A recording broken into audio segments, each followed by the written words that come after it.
Hey guys, tonight we slip into a world of slow, steady ink strokes, clay oil lamps flickering against sandstone walls, and the faint scent of old scrolls and warm dust. You're not a hero, not a prophet, not a king, you're just a scribe. An invisible gear in the great churning machine of ancient Israel. You copy what others say, write what others decree, and sit for such long hours your knees might just file a complaint to your ankles. The world around you is loud with temple bells and braying donkeys, but your life, whisper quiet, filled with repetitive pen marks, cracked reed pens, and the kind of sitting posture that chiropractors dream about in nightmares. You probably won't survive this from sheer boredom, so, before you get comfortable, take a moment to like the video and subscribe, but only if you genuinely enjoy what I do here. And hey, drop your location and local time in the comments. I love seeing where and when you're listening from. Now, dim the lights, maybe turn on a fan for that soft background hum, and let's ease into tonight's journey together. You wake long before the sun does, your body protesting the stone pallet and straw-stuffed mat beneath your shoulder blades. The chill of early morning presses against your skin, and the flickering flame of your tiny clay lamp casts long shadows across the wall. You light it carefully, there's only so much oil, and frankly, the temple budget's tighter than a merchant's handshake. Outside, the roosters are already arguing. You stretch, reluctantly, and feel the familiar tightness in your shoulders and neck. Another day begins, another page, another scroll, another ink-stained elbow.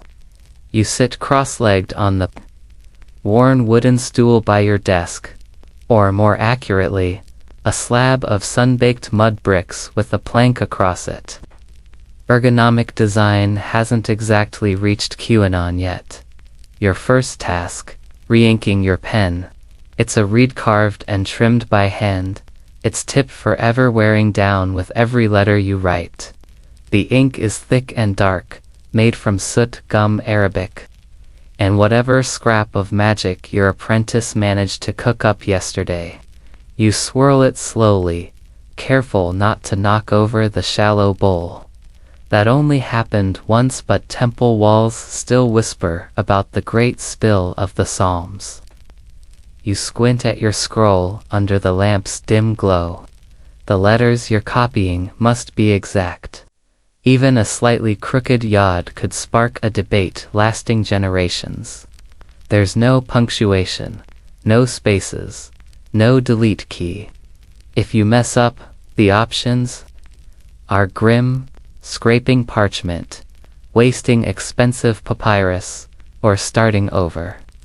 Historians still argue whether scribes had official word limits before they cracked. You ease into the rhythm of it, left to right, line by line. Your fingers know the movements before your brain does.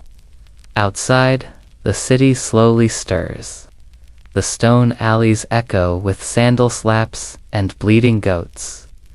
You hear your neighbor's wife yell something about last night's lentils again and sigh. Some things, it seems, are eternal. By mid-morning, your back starts to complain. Your desk is too low, your stool too high, and your knees are shaped like parentheses. But there's no time for stretching, unless you want to end up with temple chores. One time you lingered outside too long and ended up hauling barley sacks.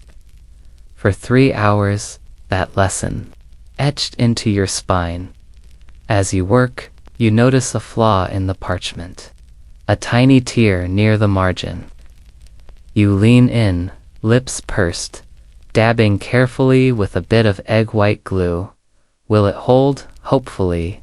Or the priest will give you that same tired speech about divine craftsmanship. You glance across the room at your tools, knives for scraping, sand for drying, brushes for corrections. And of course, your backup reed pens. All 4 of them sit like loyal soldiers, tips slightly frayed, waiting for their moment. You keep meaning to sharpen them, but honestly, you'd rather copy Leviticus 3 more times. The temple cat slinks in, tail high, eyes judging. She circles your stool and then, as always, jumps onto your lap. You don't stop writing. Shift slightly so she can nestle in without upsetting the ink bowl. She purrs loud enough to mask the sound of your stomach growling. You used to dream of grander things, being a merchant, maybe, or joining a caravan to Egypt. But the longer you've sat at this desk, the more you've realized, movement isn't always freedom. There's a quiet power in stillness. You've read more names than most men ever hear. Kings, priests, prophets all paraded past your pen. They come and go. Your work remains, of course, not all your work is divine. This morning, you're copying an inventory of goat donations. Every 5th line is just another 2 goats, unblemished. You wonder briefly what would happen if you threw in a slightly sarcastic goat and see if anyone notices. The lamp flickers, you reach over, twist the wick, and refocus. The scribe next door thumps the wall, his own way of saying stop humming. You hadn't realized you were. It's a tune from your childhood. Something about a fig tree and a very lazy dog. Eventually, your apprentice arrives, breathless from running errands. He trips over the threshold, again, and apologizes 3 times. Before catching his breath, he carries a bundle of scrolls in one hand and a squashed piece of date bread in the other. Breakfast, he says. And you almost forgive him for smudging the corner of your latest psalm. The sun finally breaks over the hills outside. But you're already 5 lines deep into a genealogy of someone's someone. The names are long, the consonants relentless. Still, you whisper each one under your breath as you write, just in case they're listening. In your line of work, you never rule out quiet ghosts. There's a certain peace to it, though, this slow, plodding, ink-soaked life. No one expects heroism, just legibility. You step outside the scribe hut with scroll pouch in hand, squinting against the midday glare. The sun above Jerusalem moor, perhaps it's Lachish today. Your assignments shift like loose sandals, burns white hot over sun-baked stones. The narrow alleys wind like lazy snakes between mud-brick homes, and the dust kicks up with every step you take. You hold your scroll satchel higher, shielding it from both wind and wandering goats. The goats here have no regard for literature or personal space. This delivery's importantor, at least. That's what the temple administrator claimed, while waving his hands around as if urgent scrolls might spontaneously combust without your help. Your mission: deliver 3 tax records and a religious decree to the upper quarter, where elders with elaborately braided beards argue over how many ephahs make a shekel. If you're lucky, you'll get a bowl of lukewarm wine for your efforts.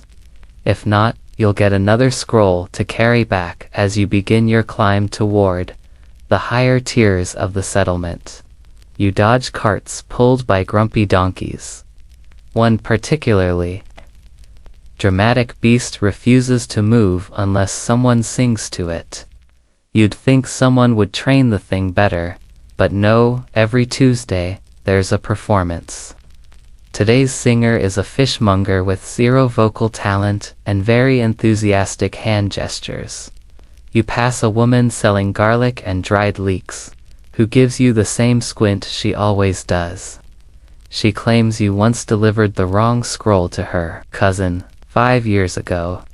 You didn't. It was definitely the other scribe. But arguing about it would just reopen the great cousin quarrel of year 28. And frankly, you'd rather recopy numbers from memory than endure that again.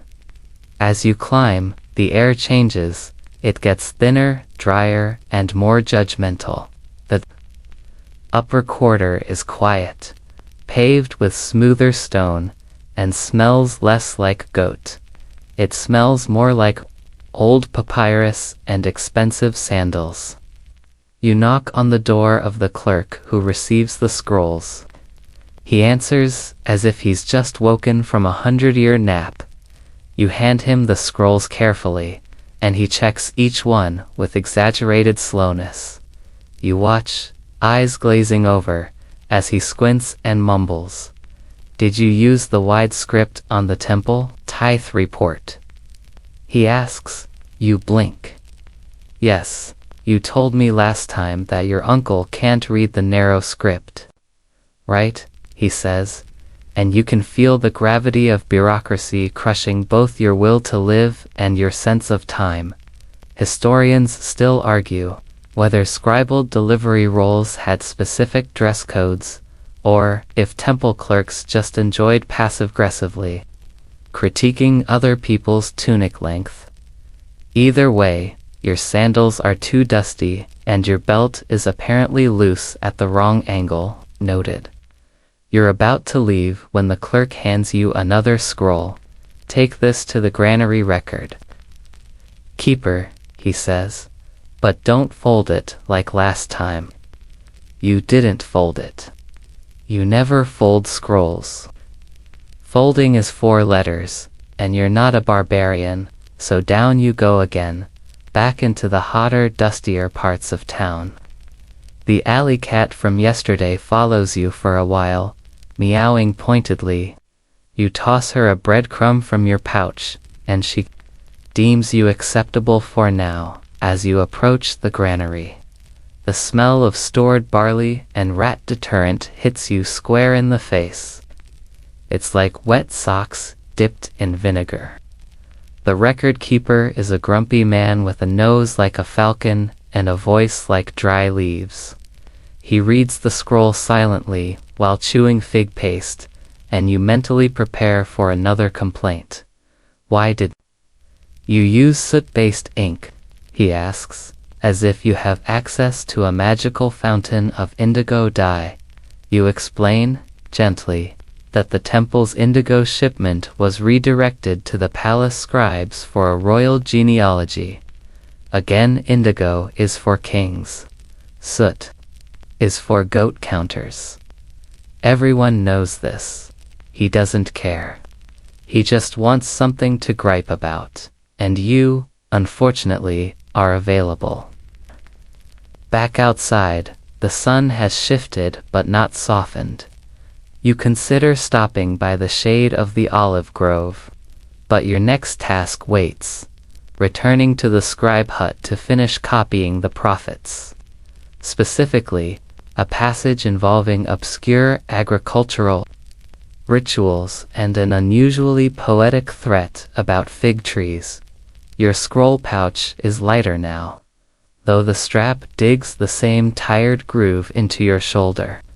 You pass children playing with pebbles and sticks, reenacting some old tale about David and the lion, not Goliath, mind you.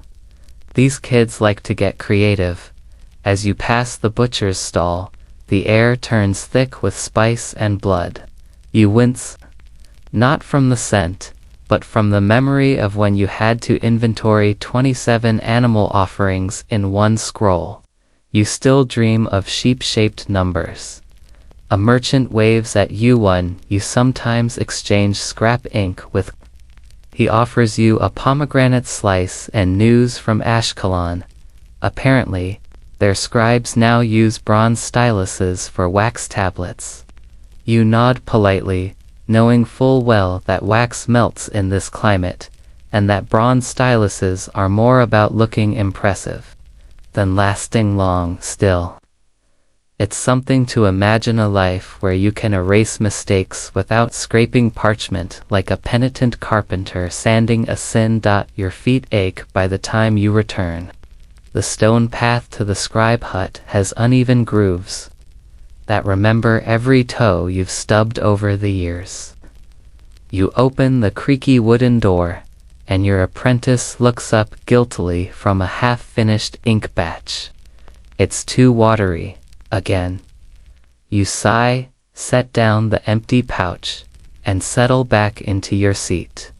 The lamp needs trimming, the reed pens need sharpening, and the scroll in front of you is only halfway done. Another delivery might come tomorrow. Or maybe you'll be assigned the market tally. Or worse, a livestock register. But for now, there's just you, the ink, and the hum of a quiet afternoon where nothing extraordinary happens, except maybe a sneeze from the temple cat back at your desk. You can already hear the murmur beginning. Two of the junior scribes are arguing again. You sigh before even glancing up. The topic, this time, papyrus versus parchment. A timeless, ink-stained rivalry, equal parts academic and petty. You don't even need to ask who started it. Tavea is already gesturing with a strip of folded parchment like it's a holy relic, and Avner is waving a brittle sheet of Egyptian papyrus in return like it's the 10 Commandments themselves. You slide your scroll aside and watch the debate unravel like an improperly stored Torah. Tavia, ever the parchment evangelist, insists on the superior durability, the tactile elegance, the heavenly scent of cured goatskin. Avner scoffs. Papyrus is lighter, thinner, civilized. He says it doesn't smell like a herd of regrets. You can't argue with that. Parchment, while noble, does carry an odor somewhere between old sandals and bad decisions. You lean in, pretending to be busy with your ink, but the argument is oddly comforting. It's the same one they've had every few weeks for years. Historians still argue whether these debates were genuine professional discussions or just elaborate procrastination rituals. Your money's on both. Someone suggests a test. Who can copy a proverb faster and neater on each material? You don't even flinch. You've seen this before. It always ends with a blotch, a torn corner, and someone stepping in goat dung on the way to fetch more ink. But here's the thing. Both materials are terrible in their own way. Papyrus cracks if folded wrong and hates humidity. Parchment curls up like a frightened lizard if not weighted properly. And let's not even start on the tanning process. The stench of stretched goat hide curing under the sun is the kind of scent that stays in your soul. You remember once waking up mid-nightmare convinced you were being smothered by a parchment blanket. You turn back to your own scroll of passage. From kings, filled with battles you barely believe, and names you can't pronounce unless you mentally divide them into 3. The lamp flickers as if bored. You dip your pen into the ink, noting it's thickened slightly in the heat. You swirl it gently. It's the little things that keep the letters smooth. Your left foot is asleep again, thanks to your favorite sitting position. The classic 1-leg-under-the-other-while-leaning-2- the right pose, designed specifically to destroy your joints by age 40. You shift gently, hoping the cat isn't underneath. She's not. She's on the shelf, lounging like a minor deity. Eventually, your senior scribe strolls in Menachem, the human sigh. His beard is halfway to his knees and always slightly damp. For reasons no one understands. He places 2 scrolls on your desk with the ceremony of a royal edict. I need you to compare these, he says. Word by word. I suspect one of them contains a heretical duplication of the word olive. You blink twice. He's not joking. Apparently, in one of the festival preparation documents, someone mentioned an olive offering twice, and that has caused a cascade of mild panic in the dietary section. You don't have the heart to tell him that the priest in question probably just liked olives. Instead, you begin to read, slowly, painstakingly, olive by olive. Outside, the sound of flutes drifts faintly in from the market. Someone's buying pickled fish and doesn't care who knows it. You can smell the vinegar and lemon on the wind, a welcome break from the ink goatskin and Menachem's mysterious beard mist. You wonder, as your eyes glide across identical phrases, if this is what eternity feels like. A loop of letters, religious grocery lists, and scroll comparison. Somewhere in the back of your mind, you recall a time when you were young, when you saw scribes as mystical scholars, keepers of divine words. Now, you mostly feel like an extremely patient furniture repairman who fixes broken sentences instead of stools. A sudden shout from outside snaps you to attention. Someone's dropped a jar. It shatters. The whole scriptorium jumps, and Avner uses it as proof that papyrus, unlike ceramic, never cracks loudly. Tevea mutters something about priorities. You turn to your apprentice and hand him one of the scrolls. Read it aloud while I follow, you say. He nods, eager to help, his voice wavering on the big names, Malchijah, son of Parosh. He pauses. Do you think Parosh is a kind of bird? You glance up. No, but it would be a very loud one. You return to the comparison, eyeing every curve of every letter. Your ink dries slowly on the corrected scroll, held flat by two pebbles and the weight of disappointment. You're halfway through the section when you realize both scrolls are actually correct. It's just that the scribe in one used a longer synonym for pressed oil. Menachem will be devastated. You prepare your best. This is technically not an error explanation speech. It involves a lot of shrugging. Still, there's something oddly peaceful about this day. No surprise temple audits, no goat uprising, no missing tax scrolls, just ink, light arguing, a nervous apprentice, and an overcommitted cat. You dip your pen again and continue writing, letting the slow scratch of reed on parchment lull your thoughts into a sleepy rhythm. The debate predictably ends with no winner. Tevaya claims divine backing for parchment. Avner mutters something about Egyptian superiority. Both agreed to disagree and go back to making ink with slightly too much vinegar. You smile faintly. Nothing has been resolved. Everything will be debated again next week. You still remember your first day in scribal training, which sounds impressive until you recall that it mostly involved sand trays and someone yelling the letter Aleph for what felt like 3 days straight.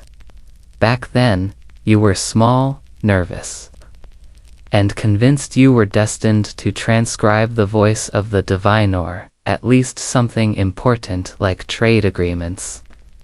You soon learned the reality. Long hours, no recess, and a constant shortage of fresh reed pens. Training began under a squat tutor named Eleazar, a man whose eyebrows deserved their own chapter in scripture. He didn't believe in compliments or water breaks. Instead, he believed in repetition, fear of ink stains, and shouting vowels from across the courtyard. Every morning, he'd thump his walking stick against the stone floor and shout, "Today is a good day to remember Lami." and every boy in the room would groan in perfect harmony. You were given a board of packed sand, and your first task was to draw letters using a dull stylus, over and over, and over and over. You dreamed of drawing chariots and lions. Instead, you drew the same 3 squiggly letters until your hands went numb. You once tried to write your name, and Eleazar made you copy An 50 times as penance. Apparently, creativity was a sin before certification.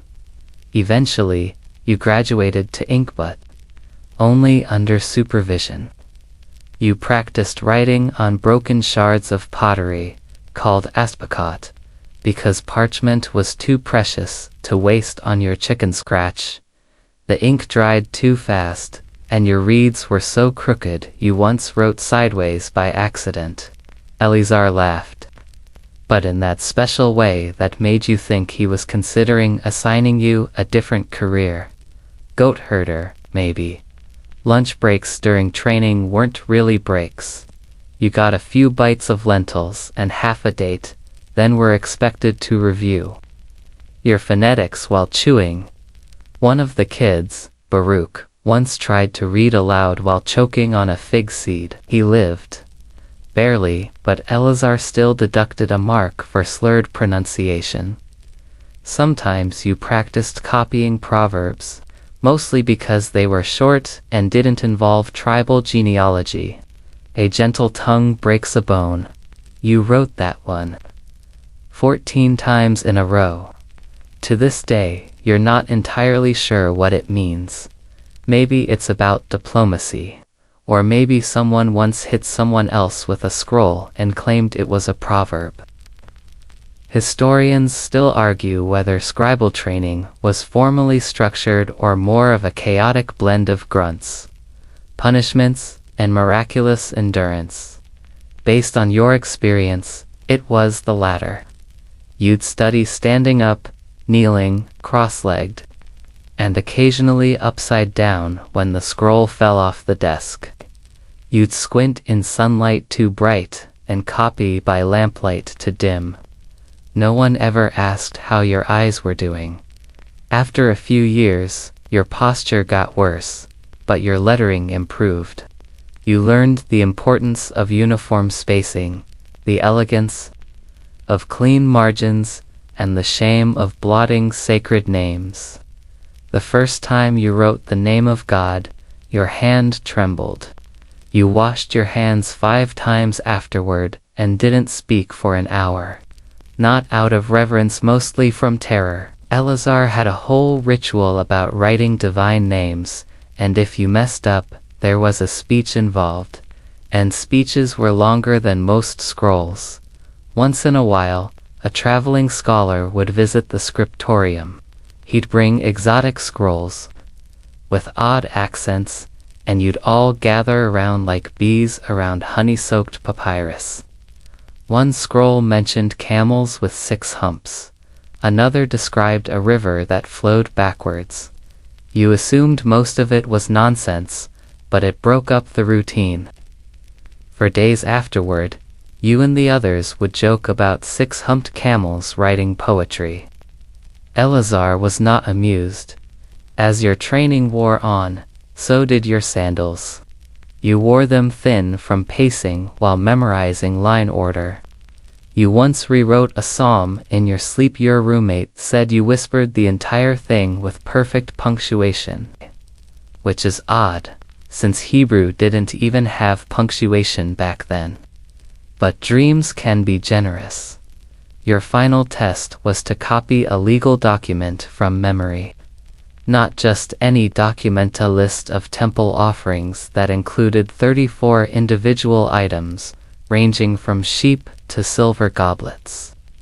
You panicked halfway through, forgot the order, and included one extremely tired pigeon just to see if anyone noticed. They did. Eleazar didn't punish you though. He just stared for a long time and said, "You'll do." You took that as high praise. The day you became a full scribe, you expected something, applause, cake, a garland of olive branches. Instead, Eleazar handed you a blank scroll, nodded, and walked away. You stared at it for a while, the weight of empty space pressing into your chest. That blank scroll was your entire future, stretching out in endless lines, waiting to be filled. That's when you realized the real skill wasn't just writing it, was enduring.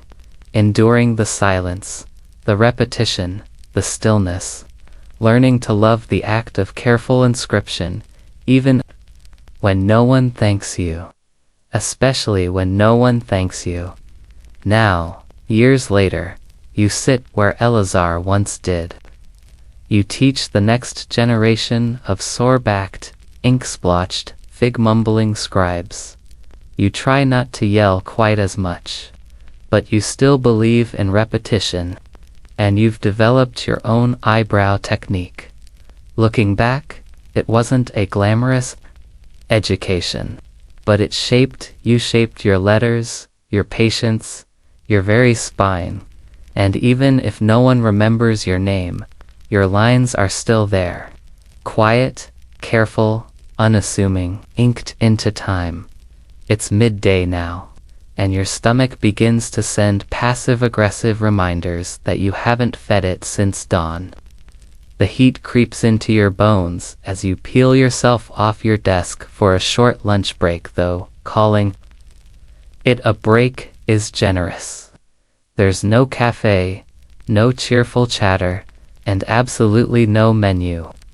Lunch is whatever your apprentice remembered to grab from the community kitchen, which, today, appears to be lentils.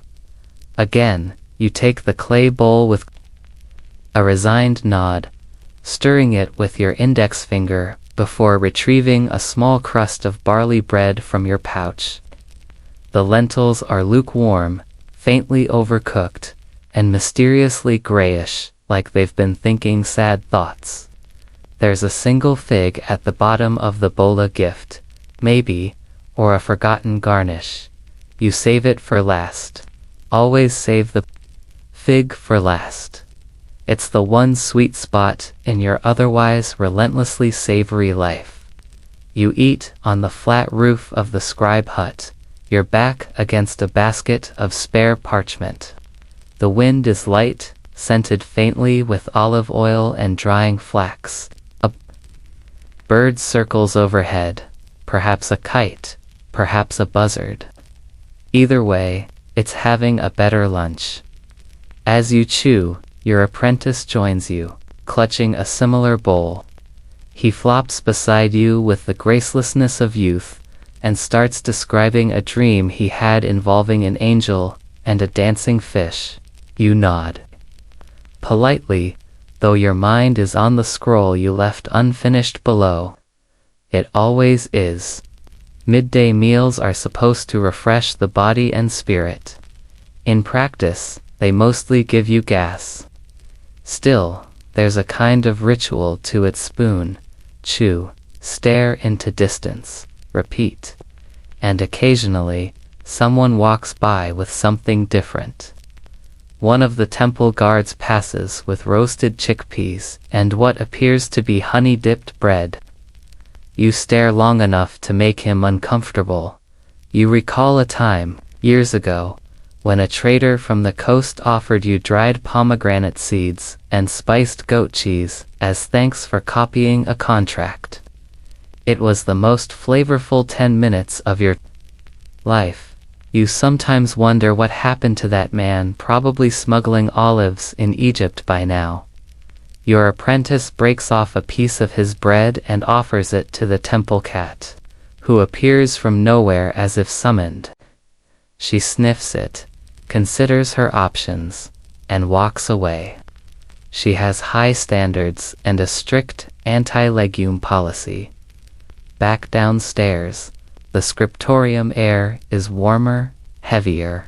You fan yourself with an unfinished scroll, then immediately regret it when a corner bends. You smooth it out with the back of your knuckles, and send up a quiet apology to the god of page alignment. Your apprentice begins regrinding the ink blocks, adding a bit too much water. Again you remind him gently that ink is not soup. As the scroll dries, you take a moment to examine the next text. It's a list of festival preparation items: oil, incense, ceremonial garments, an entire ox with instructions on how not to cook it, and 17 loaves of something called hearth bread, which no one seems to agree on the exact definition of. Historians still argue whether it was more of a flatbread or a very ambitious cracker. You copy slowly, carefully pausing whenever your elbow cramps. It's not the worst scroll you've been assigned. That would be the infamous census of year 33, when every person's lineage had to be traced back 7 generations. You spent 3 weeks writing the word begat. Sometimes, in your sleep, you still say begat and startle your neighbors. The afternoon sun creeps across the floor, marking time in golden rectangles. Your cat sprawls in one of them, belly up, looking more comfortable than any human ever has. You envy her.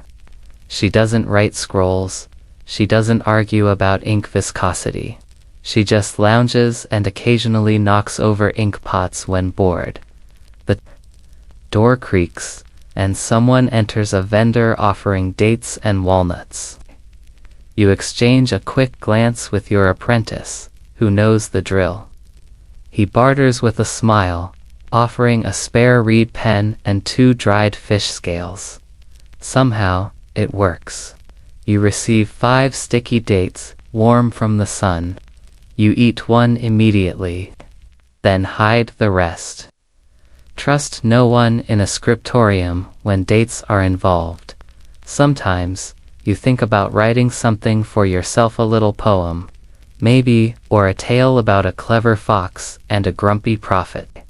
But there's never time. Or maybe there's always time, but no permission. You write what others need, not what you want. That's the contract of a scribe. Invisible, but binding.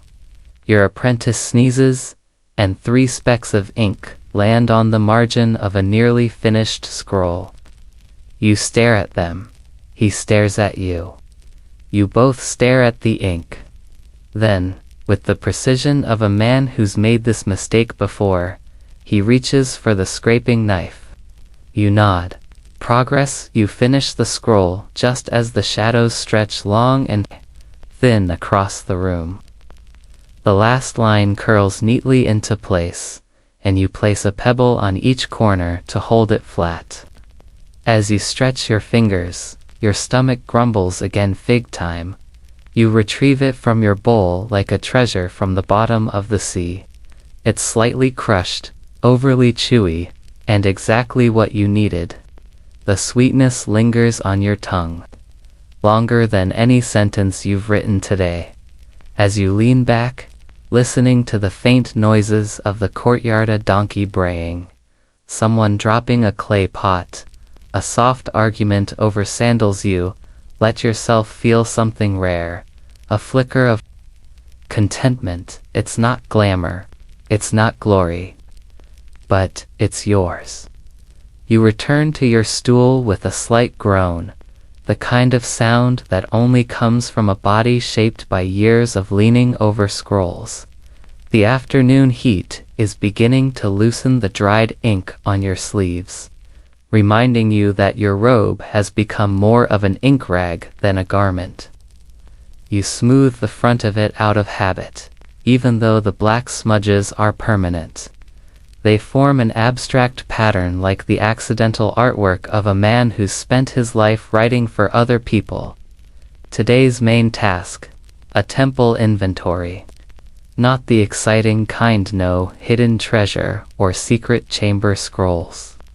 No, this one is a list of ceremonial objects, detailing how many goblets are still intact after the last feast.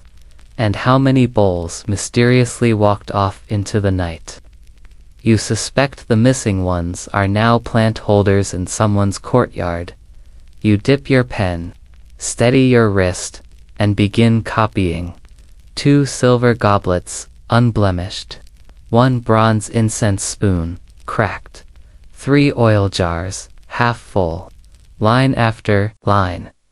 The words drift from your pen with the same rhythm you use to breathe, slow, mechanical, necessary. This is your life, writing what others command, preserving every inventory item as if the fate of the world hinges on a correct count of ceremonial bread molds. The temple priest wanders in after a while, robes swishing and sandals slapping. He's wearing the look of someone who thinks his words are heavier than gold. You've dealt with him before. He once scolded you for misaligning a margin by half. A finger's width, he stands over your shoulder and clears his throat dramatically.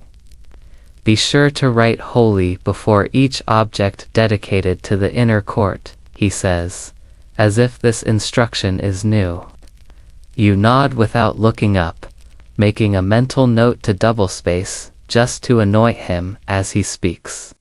He launches into a debate with himself, out loud, about whether the incense should be counted by the pinch or by the bowl. He wants your opinion, but only if it agrees with his. You make a non-committal noise that sounds like agreement in any language. Historians still argue whether temple scribes had any actual authority, or if they were just glorified transcription machines. You'd argue you're at least slightly glorified. You once corrected a priest's math, and he didn't throw a sandal at you, which felt like a promotion. The scroll you're copying from has its own problems. The ink has faded in places, and someone used a wide pen tip when they clearly shouldn't have. You find yourself squinting at a phrase that could be either goat offering or grain offering. You make a judgment call.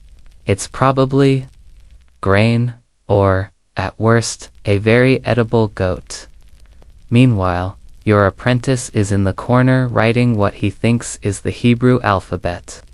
You glance over and realize he's inverted 3 letters and drawn one that looks suspiciously like a sideways fish. You'll fix that later, maybe, depending on your patience. The cat returns, this time with a tiny lizard dangling from her mouth. She drops it triumphantly by the door, as if offering her own inventory contribution. 1 very dead lizard, not holy. You don't write it down, but you nod in appreciation. The priest eventually departs, muttering something about tabernacle curtain measurements. As his footsteps fade, the silence in the room returns like a friend. You let it settle, enjoying the brief absence of lecturing. With the scroll nearly done, you stretch your hand and wiggle your fingers. Years of writing have left your knuckles swollen, your wrist stiff, and your elbow with a permanent creak. You've learned to rotate scrolls mid-writing so your arm doesn't seize up entirely. Sometimes, though, you think your left elbow might just quietly retire one day without telling you. You pause for a sip of water, lukewarm, faintly clay-flavored, and just refreshing enough to keep you from becoming a parchment. You eye the last line of the inventory. 1 lampstand, gold-plated, slightly bent. You glance at the actual object in the corner of the room. It's more than slightly bent. It looks like it got into a disagreement with a camel and lost. But you don't write that. You write what you're told. Slightly bent. Always diplomatic. There's a joke among scribes. If a priest says a rock is bread, write down the recipe. It's not a great joke, but after 8 hours of ceremonial object listings, It lands like a thunderclap. You finish the scroll, roll it carefully, and seal it with a dab of wax.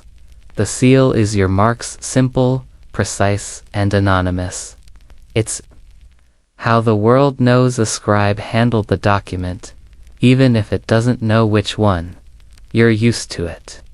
Fame is for prophets and warlords. Scribes leave their fingerprints in margins and their names in no one's memory. Your apprentice hands you a replacement scroll.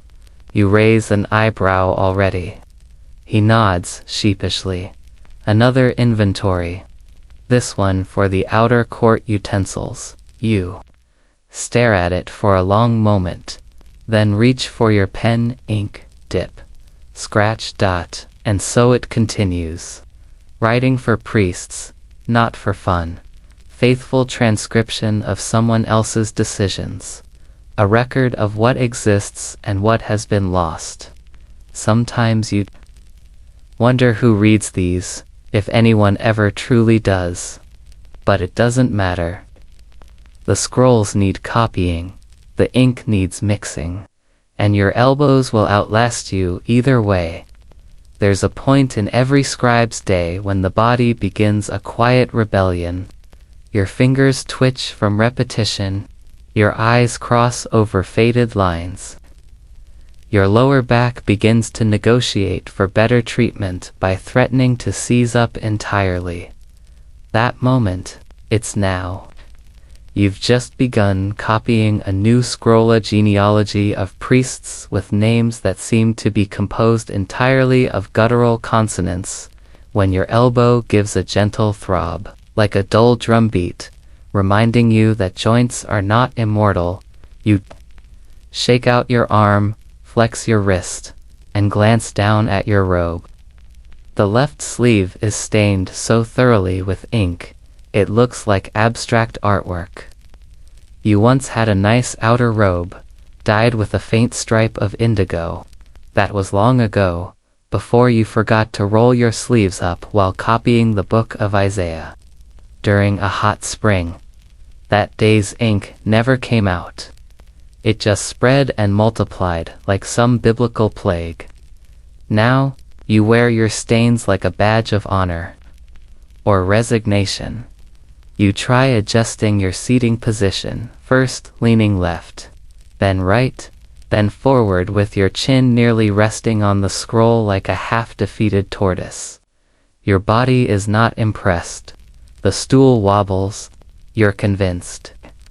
It's slowly shortening itself out of spite. As you scratch away at the scroll, your reed pen starts to fray. The tip catches on the parchment, dragging ink into a rogue squiggle. You stare at it, annoyed. It's barely noticeable, except it's under a name, a very holy name. Which means, unfortunately, you'll have to scrape it off and rewrite the entire line. You sigh, reach for the scraping knife, and begin the delicate process of erasing without tearing the skin. Reed pens are tricky.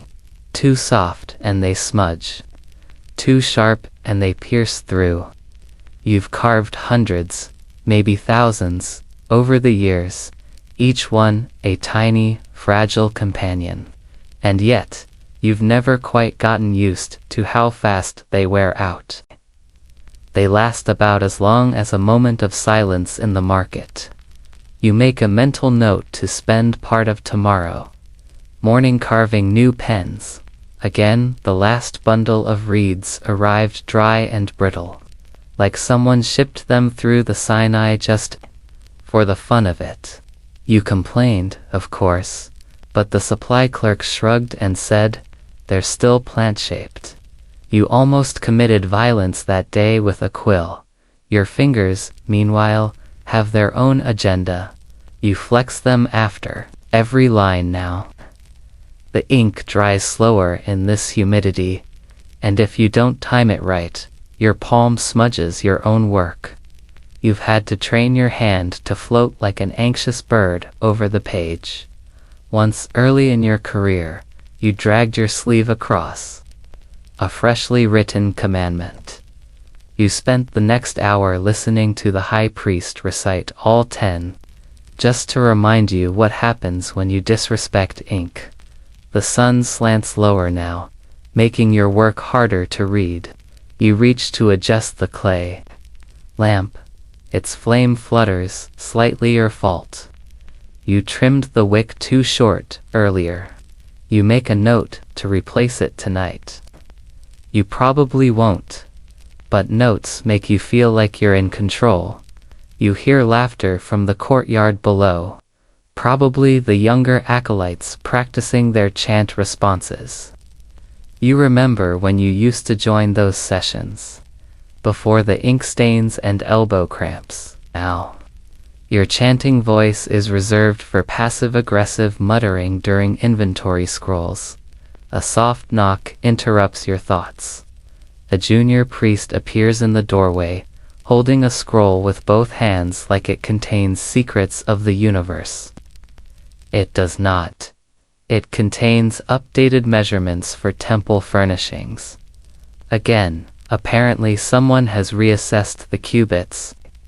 You take the scroll, nod politely, and suppress the urge to say something sarcastic about holy furniture standards. You'll just update the old scroll again and pretend you didn't already do that last week. Historians still argue whether the sacred cubit changed depending on who was holding the ruler. As the priest leaves, your elbow makes a sound. Not a pop, not quite a snap, more like a creaky sigh. You pause, look at your arm, and quietly ask it to behave. Then you stretch shoulder, wrist, fingers. You remember an old remedy someone suggested once, soaking your hand in warm olive oil. It worked, briefly, until your apprentice tried to use the same oil for cooking lentils. You don't let him near your supplies anymore. The lamp flickers again. The room's quiet except for the scratching of your pen and the occasional shuffle of parchment. Outside, a donkey brays, long and melancholy. You feel a kinship with that donkey. Both of you overworked, misunderstood, and forced to haul important things in underappreciated ways. You finish the current scroll just as the light fades into a buttery glow. You stretch again, more out of ritual than hope. Then you roll the parchment slowly, smoothing each end with your ink-blotched fingers. It's not beautiful work, not calligraphy fit for a royal edict. But it's clean, readable, and correct. Your apprentice enters, holding a fresh piece of parchment. "Should I prep this one for the temple tax records?" he asks. You nod. Then, rubbing your elbow, you say, "Sharpen the pen first." A wide tip. These priests love their margins fat. He nods and gets to work, and you settle back into your stool. Ink stains, elbow creaks, and all. There's always another scroll. You begin the temple tax record with the same resigned energy you'd bring to sweeping sand off a roof, technically necessary, endlessly repetitive, and completely unacknowledged. The parchment lies flat before you, weighted at the corners with pebbles of almost ceremonial familiarity. You smooth it once with the side of your hand, then twice for good luck. Though you gave up believing in luck somewhere around your 6th scroll on barley allocations. The temple tax records are more than a chore there, a test of endurance, memory, and fine motor control. Each entry must be exact: the name of the family, their tribe, the donation amount, the unit of currency, the date and temple reckoning, and, worst of all, whether the donation was cheerfully given or obligatory. You've always found that last designation wildly optimistic. Most people give the temple tax like they're surrendering their last date to a hungry cousin reluctantly, and with a sight of muttering. Still, it all gets written. Mahala, son of Jeraham, tribe of Benjamin, 2 shekels, 3rd moon of early harvest obligatory. You could copy this format in your sleep. In fact, you're almost sure you have copied this in your sleep once during a fast when your stomach made noises loud enough to be mistaken for a goat in distress. Today, the list includes donors with names you haven't seen in years. That's always unsettling. A name reappears. Sadasa Bat Eliezerand. You pause, blinking. You remember her? She once donated 12 loaves of honey bread and laughed when you mispronounced her town's name. She'd been cheerful, warm. The margin note beside her name now reads no longer contributes. You hesitate, then write it in small, respectful script, no explanation, just a quiet absence. That's all scribes are allowed to acknowledge. You press on. Naharai, son of Haggai, 3 ephahs of wheat. Early dew offering, cheerful. That one makes you smile faintly.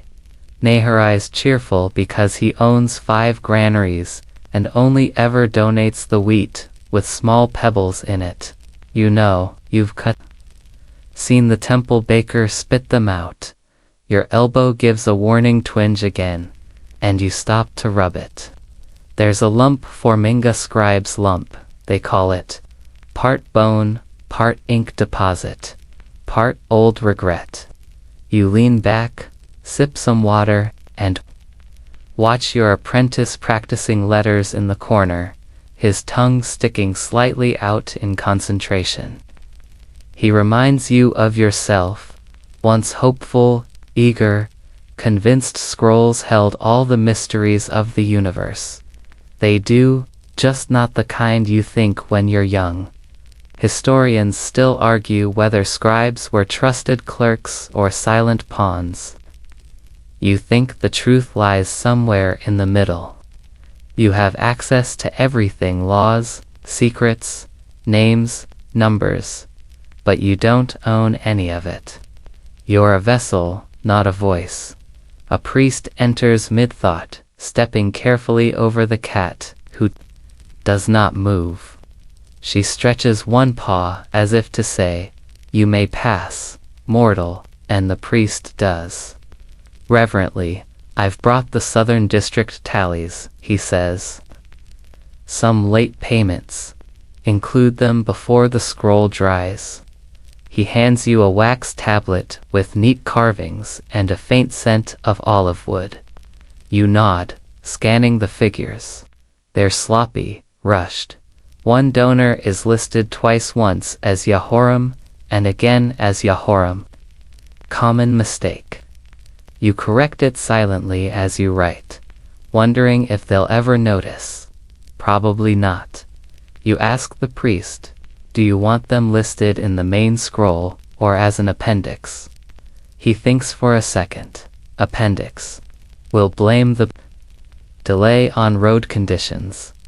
You don't argue.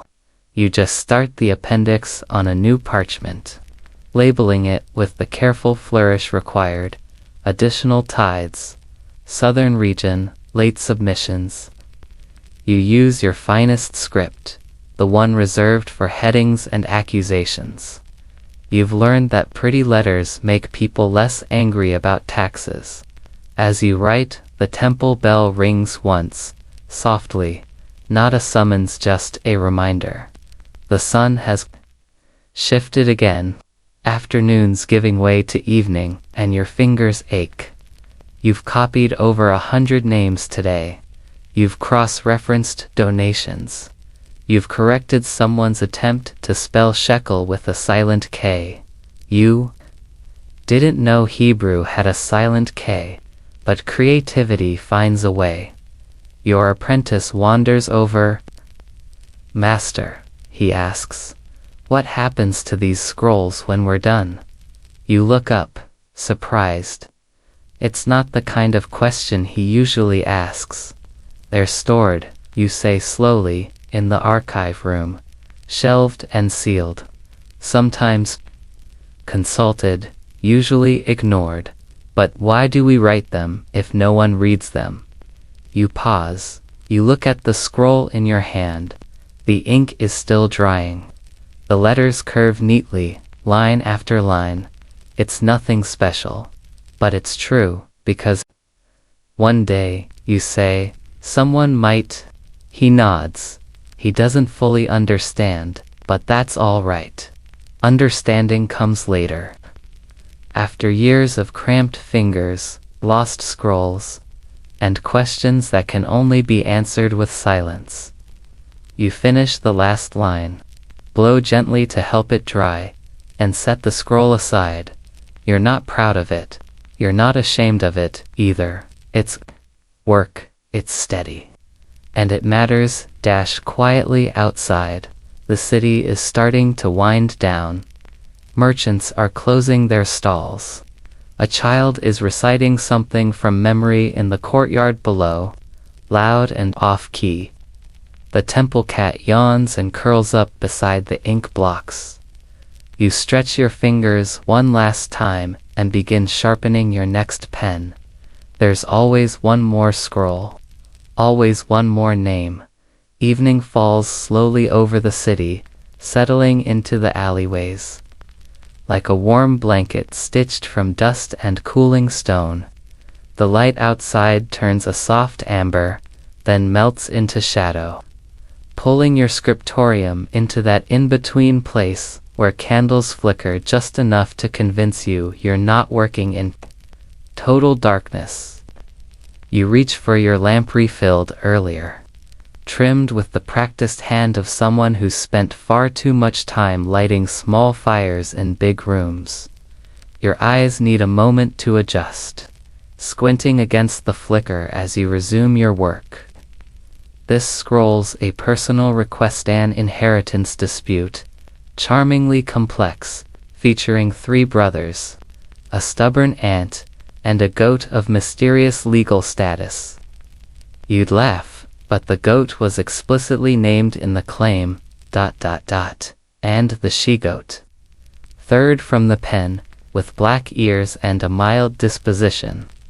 You write it out with as much gravity as the sacred texts. That goat could determine property lines. These documents are trickier than temple records. Religious texts follow structure, repetition, a rhythm as predictable as your elbow pain. But civil disputes, they lurch from accusations to disclaimers, to emotional appeals without warning. You've seen grown men argue over half a wine jug, and demand the ruling be copied in triplicate. One scroll you once wrote included the phrase, "deep offense caused by look of eyebrow," and no, it wasn't a metaphor. Still, you write, slowly, carefully. You ink the claim from the eldest brother. First, his handwriting was strong and agitated. He clearly believes he deserves everything. He mentions his father's sandals twice as proof of primacy. The second brother's claim is gentler, almost poetic. He wrote his petition on scrap parchment, suggesting he cares more about justice than ink quality. The third brother, he submitted a blank piece and asked you to just say what seems fair. You suspect he just wants to avoid confrontation. You copy all 3, adding your signature strokes and the necessary legal phrases. May the judgment be sealed and equity and calm. It sounds nice. No one ever actually reads it. They just want the ruling. Preferably one in their favor. Historians still argue whether scribes in inheritance matters, served as impartial recorders or secret influencers of outcomes. You won't claim influence, but you have noticed that the more legible a petitioner's handwriting, the more favorably their claims tend to be received. Coincidence? Surely. Your apprentice hands you a bowl of water and quietly begins organizing your earlier scrolls by category: donations, inventories, disputes, dreams. Yes, dreams. You're still not sure how you ended up as the unofficial dream interpreter transcriber.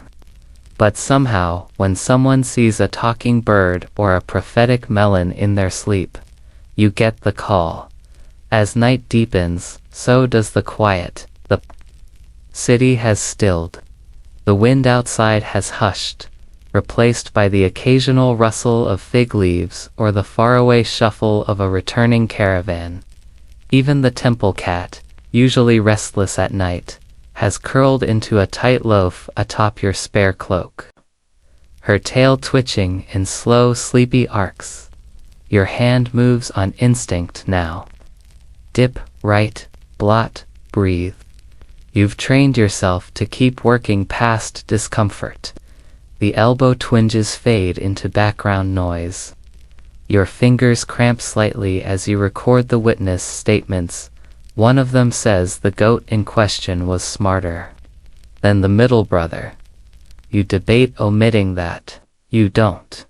You wonder, as you work, how many other scribes are still writing right now.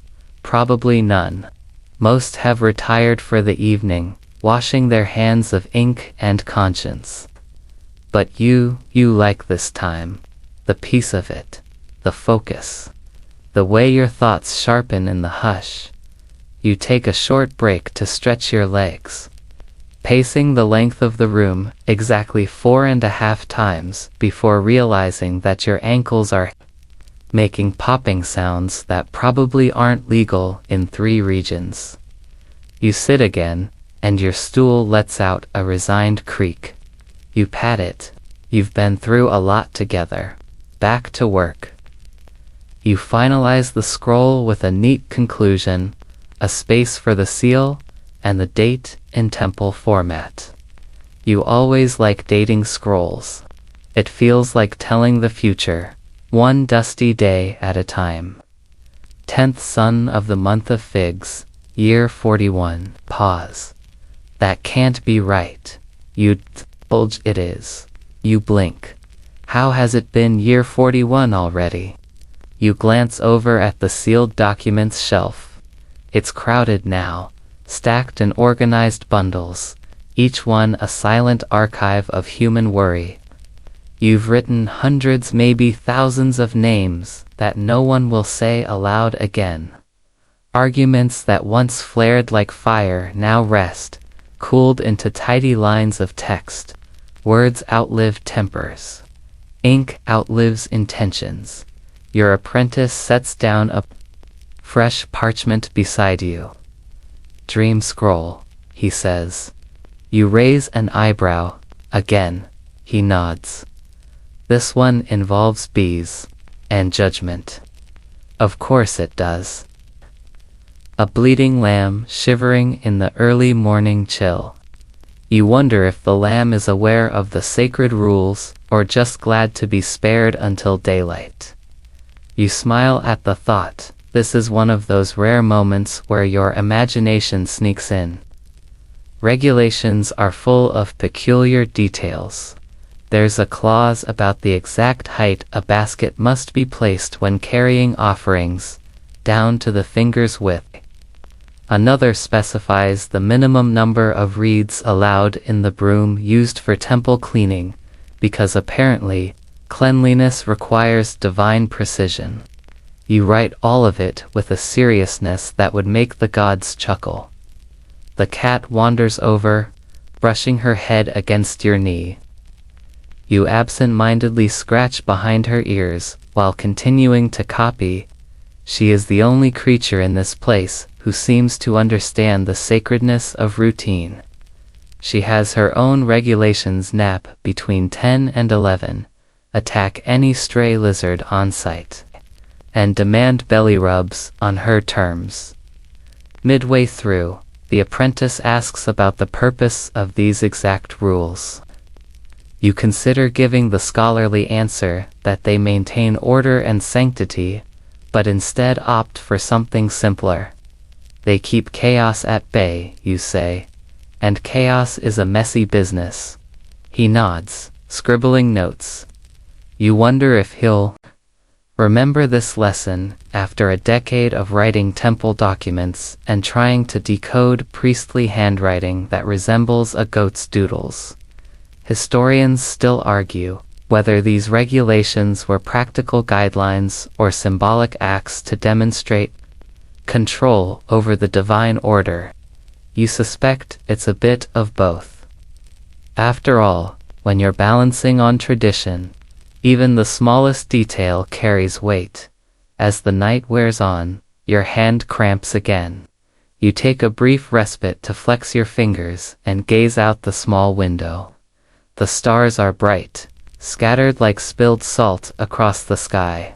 You think of the priests who navigate these rules under the same stars, their footsteps echoing in temple halls. The apprentice accidentally knocks over another ink pot, third time this week. You laugh softly, a sound you haven't made in hours. The cat perks up, probably confused by this rare human noise. You return to the scroll, inscribing the final regulation with care. Offerings must be presented with a joyful heart. You ponder that phrase. Joyful hearts don't always accompany tedious paperwork, but you write it anyway.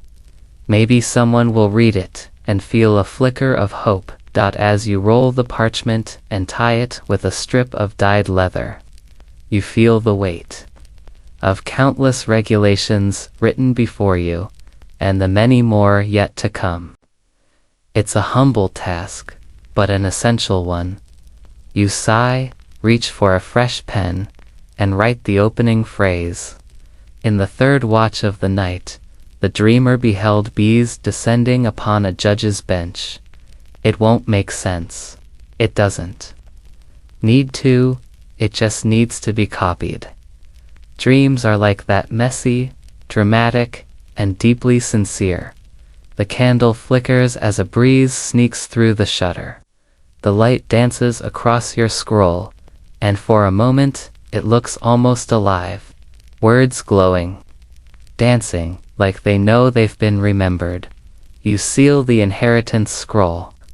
One drop of wax, a press of your signet. You add it to the growing pile of quiet voices, waiting to be read, or not. Either way, they're written. The night deepens, wrapping the city in its quiet embrace as you settle back at your stool. The flickering lamp casts dancing shadows on the walls, and the scriptorium feels smaller, cozier, almost like a sanctuary carved out of time itself. You dip your pen again, feeling the familiar chill of the ink as it pools at the tip. Tonight's task is different. A hymn transcription. The temple choir has requested copies of new verses for the upcoming festival, and it falls to you to render their melodies into neat lines of text. Unlike legal scrolls or dry inventories, these words carry rhythm and poetry. Even if your voice can't carry a tune to save your life, you read the first stanza aloud, careful not to disturb the cat curled nearby. Sing to the sun, O faithful ones, rise with the dawn's golden breath. The lines flow with grace, evoking images of shining skies and hopeful hearts. You imagine the singers, young acolytes with voices trembling in harmony, their feet tapping on stone floors. You envy them just a little. As you write, you marvel at the scribes who came before you, the ones who developed this alphabet and transformed sound into symbol. Every stroke is a thread, connecting you to those ancient hands, working by oil lamp and candle flame long before you. You're part of a chain, a long and quiet relay of ink and paper. But the hymn is tricky. Some words don't quite fit the rhythm when written down. You try adjusting line breaks, balancing syllables on the page to mimic the song's cadence.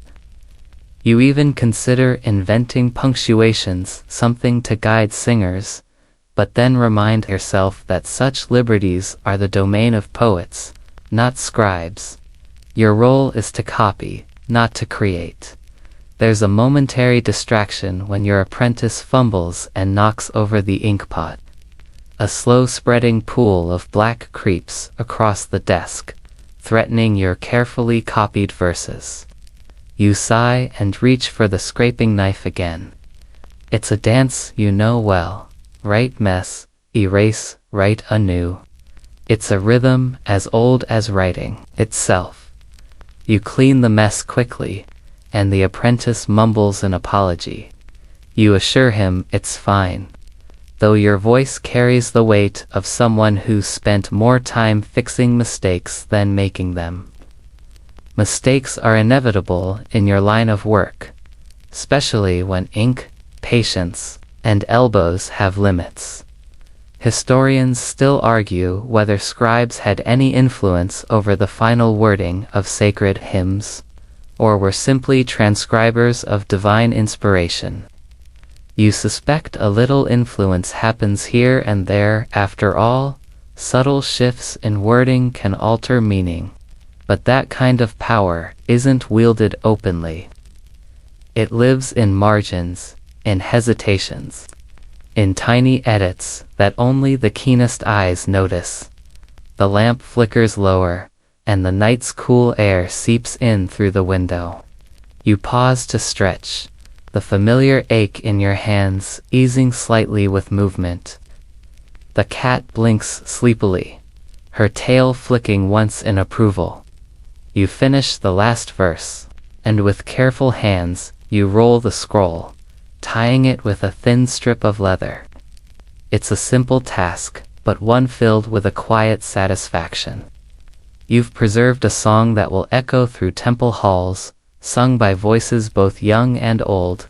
Even if your own voice will never join theirs, you are part of the song. Your apprentice leans over, whispering, "Do you think anyone will remember us one day?" You smile softly, maybe not by name, but in the ink, in the words. We live a little longer. Outside, the night sounds hum a distant dog barking, the rustle of palm leaves, the soft murmur of the city settling down. You glance once more at the scrolls piled neatly on the shelf and feel the weight of your quiet legacy. Tonight, you've written more than words. You've written time itself. The late hours pull you deeper into your task, the steady scratching of your reed pen, a soft metronome against the hush of the scriptorium. Tonight's assignment: copying a list of temple regulations, rules that govern everything from sacrifice timings to how many steps the high priest may take during certain ceremonies. It sounds dull, but rules are important. They are the invisible threads holding the community together. You begin transcribing the first regulation: no lamb shall be offered before dawn. You pause for a moment, picturing the scriptorium settles into silence once more. The cat curls beside your feet, purring softly. You lean back, fingers ink-stained and aching, and allow yourself a rare moment of quiet pride. You are a scribe, keeper of order, keeper of stories, laws, and sometimes secrets. And, for tonight, that is enough. The first chill of night creeps through the open window, carrying with it the scent of damp earth and distant cooking fires. You draw your robe tighter and prepare for the next task: copying correspondence between the temple and distant towns, letters filled with reports, requests, and occasional complaints, mostly about pigeons nesting where they shouldn't. The scroll before you is brittle and yellowed, ink faded like a forgotten whisper. You lean in, the dim light making each letter a puzzle piece you have to fit precisely. One letter from the city of Lachish describes an unusual drought and requests extra oil for the lamps to keep the temple lit. Another from Hebron asks for clarification about festival dates that seem to conflict with local harvest schedules. These letters remind you that the temple isn't just a building, it's a network, a living organism that stretches across the region, and you, the scribe, are one of its many veins, carrying messages back and forth. Keeping the flow steady, as you copy you notice a peculiar phrase repeated, "May your ink never dry." It's a blessing, you think, or maybe a curse. Depending on how you feel about ink, at 2 a.m. you chuckle quietly. The sound muffled by the stone walls. Your apprentice, growing bolder by the night, asks if scribes ever received letters themselves. You consider the question. No, not really. Letters were for priests, governors, and traders, not for those who copied the letters. It's a lonely life, you tell him, like being the shadow behind the messenger. Historians still debate whether the scribe's role extended to interpreting these messages or if they were purely transmitters of text. You've done both, sometimes adding a phrase here or a clarification there when the original seemed too vague. Small interventions that no one would notice, but which sometimes smoothed over tricky situations. The cat jumps onto your desk, startling you. She bats a quill across the table, sending it clattering to the floor. You sigh, but can't stay annoyed. There's something comforting about her nocturnal antics, like a tiny rebellion against the monotony. You dip your pen and continue, copying reports of grain shipments delayed by bandits, of offerings made in absentia by those too ill to travel, and of disputes over water rights that simmer quietly in the background. These letters read like a soap opera of ancient life, full of human concerns you recognize even now. As the hour grows late, you finish the last letter. You roll the scroll with care, knowing it will soon make its way back to the temple archives, or perhaps be sent onward to its intended recipients. You imagine the hands that will eventually touch it, priestly, cautious, reverent hand. You feel a quiet connection to the long chain of readers and writers before you. You close the scriptorium window against the growing chill and stretch your cramped fingers once more. The cat curls back into her sleeping loaf, and the city outside is quiet, save for the occasional distant bark. Tomorrow will bring new scrolls, new texts, new hands reaching across time. But for now, the night holds its breath, and you rest in the steady rhythm of ink and parchment. The hours stretch long and slow as you settle into the final rounds of copying for the night. This time, you're tasked with recording ritual meal offerings, the simple yet sacred foodstuffs left for the gods. The scroll details bread, wine, olives, and rare spices offered during various ceremonies. You imagine the bustling temple kitchens, the cooks moving with precision, knowing their humble preparations become part of a divine feast. You carefully transcribe each item: 3 loaves of barley bread, baked this morning, a jar of new olive oil, a cup of red wine from the first pressing. The scroll is meticulous, listing portions and timings, with notes about which offering accompanies which ritual. You realize these details preserve more than food, they capture moments of faith, hope, and devotion.